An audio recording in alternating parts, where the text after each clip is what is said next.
জয় গৌর, জয় নিতাই। আজ 11ই মাঘ 1431 ও 25শে জানুয়ারি 2025 শনিবার, একাদশী ষট তিলা। আজ আমি চৈতন্য চরিতামৃত পাঠ করছি। আজ আমি পাঠ করছি শ্রী চৈতন্য চরিতামৃতের আদি লীলা ষোড়শ পরিচ্ছেদ, শ্রী চৈতন্য মহাপ্রভুর কৈশোর লীলার শ্লোক 1 থেকে 10। অডিওর শুরুতে আমার সকল ভক্তিমতী মা ও ভক্তবৃন্দের শ্রীচরণে আমার একটি আকাঙ্ক্ষা, আপনারা আমাকে প্রচুর আশীর্বাদ করুন, যাতে আমি আমার জীবদ্দশায় যে মহাযজ্ঞের ব্রতী গ্রহণ করেছি, সংকল্প করেছি, এই যে শ্রী চৈতন্য চরিতামৃত পাঠ করে আপনাদের শ্রবণ করানোর যে সংকল্প করেছি, এই সংকল্প যাতে সার্থক হয় আমার এই মানব জীবনে, তাই আপনাদের আশীর্বাদ আমার খুব প্রয়োজন। তাই আপনারা কমেন্টসে একটি করে আশীর্বাদ আমার জন্য পাঠিয়ে দিন। আপনাদের আশীর্বাদে পুষ্ট হয়ে আমি শ্রী চৈতন্য চরিতামৃত প্রথম থেকে শেষ পর্যন্ত আপনাদের কাছে আমি পৌঁছে দিতে সক্ষম হব। হরে কৃষ্ণ কৃষ্ণ কৃষ্ণ হরে হরে, হরে রাম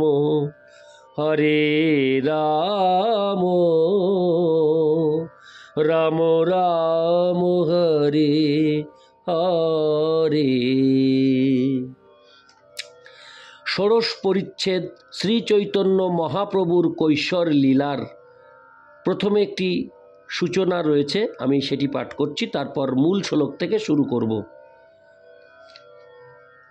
আমি এই অডিওতে পাঠ করব চৈতন্য চরিতামৃতের আদি লীলা ষোড়শ পরিচ্ছেদ শ্রী চৈতন্য মহাপ্রভুর কৈশোর লীলার শ্লোক 1 থেকে 10।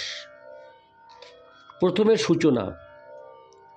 এই পরিচ্ছেদে শ্রী চৈতন্য মহাপ্রভুর কৈশোর লীলা পূর্ণরূপে বর্ণিত হয়েছে। এই সময় তিনি গভীরভাবে অধ্যয়ন করেন এবং বড় বড় পণ্ডিতদের পরাজিত করেন। কৈশোর লীলায় মহাপ্রভু জলকেলিও করেন।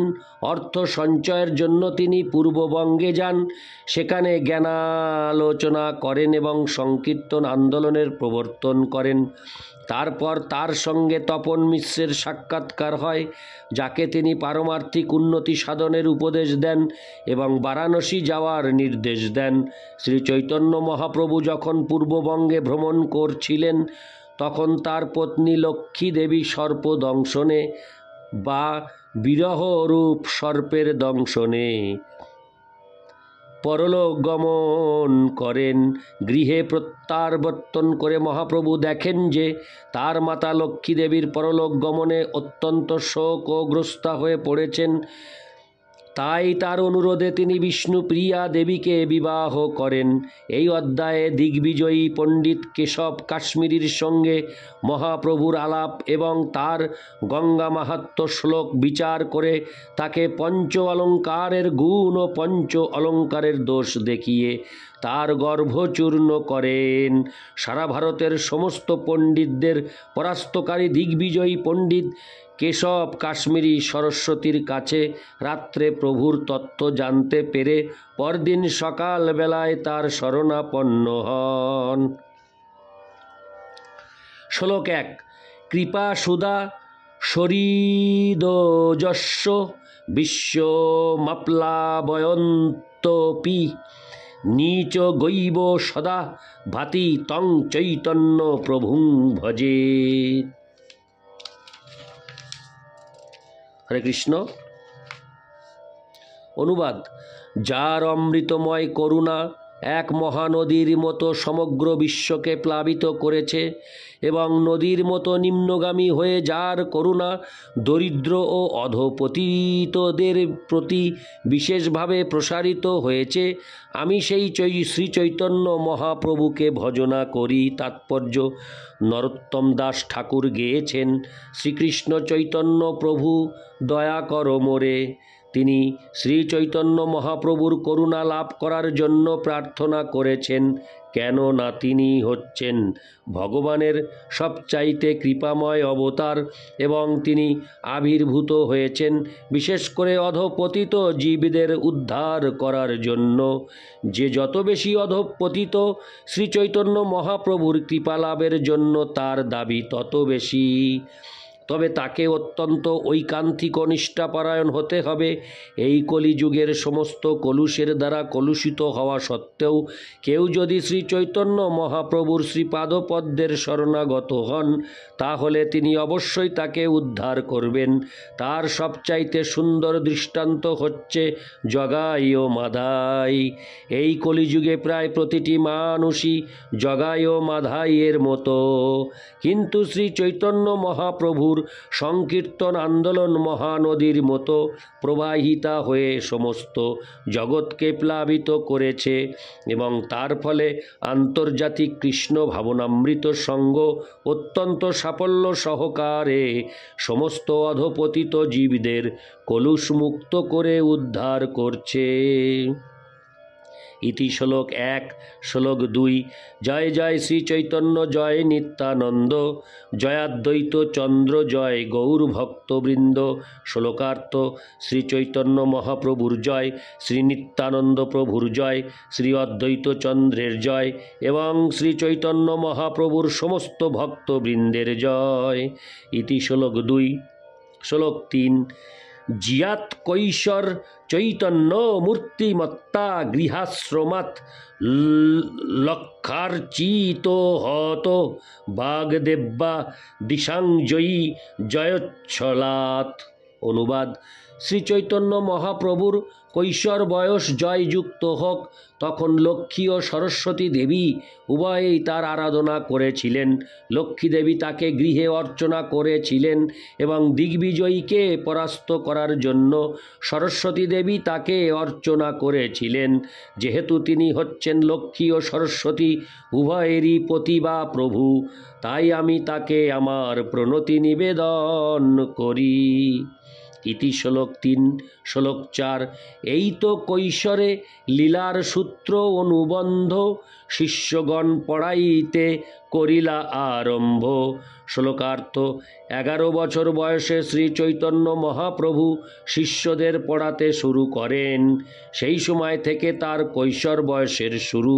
ইতি শ্লোক 4। শ্লোক 5। শত শত শিষ্য সঙ্গে সদা অধ্যাপন, ব্যাখ্যা শুনি সর্বলোকের চমকিত মন। শ্লোকার্থ: মহাপ্রভু যখন অধ্যাপনা করতে শুরু করেন তখন শত শত শিষ্য তার কাছে শিক্ষালাভ করতে আসে এবং তার ব্যাখ্যা শুনে সকলেই অত্যন্ত বিস্মিত হয়। ইতি শ্লোক 5। শ্লোক 6। সর্বশাস্ত্রে সর্বপণ্ডিত পায় পরাজয়, বিনয় ভঙ্গিতে কারো দুঃখ নাহি হয়। শ্লোকার্থ: সমস্ত পণ্ডিতদের সব রকম শাস্ত্র আলোচনায় তিনি পরাজিত করেছিলেন, তবুও তার বিনীত ব্যবহারের জন্য পরাজিত হওয়া সত্ত্বেও কেউ দুঃখ অনুভব করেননি। ইতি শ্লোক 6। শ্লোক 7। বিবিধ উদ্ধত্ত করে শিষ্যগণ সঙ্গে, জাহ্নবীতে জলকেলি করে নানা রঙ্গে। শ্লোকার্থ: শিষ্যদের সঙ্গে তিনি নানাভাবে ঔদ্ধত্য প্রকাশ করেছিলেন এবং নানা রঙ্গে জাহ্নবীতে জলকেলি করেছিলেন। ইতি শ্লোক 7। শ্লোক 8।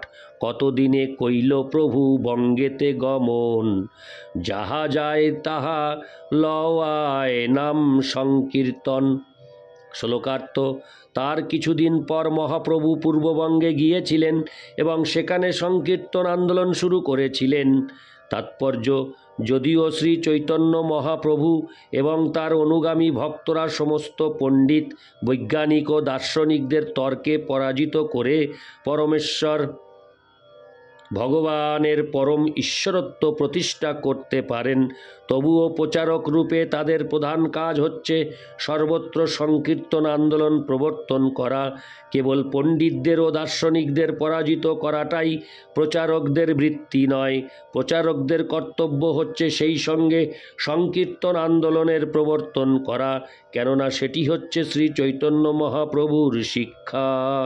ইতি শ্লোক 8। শ্লোক 9। বিদ্যার প্রভাব দেখি চমৎকার চিতে, শত শত পড়ুয়া আসি লাগিলা পড়িতে।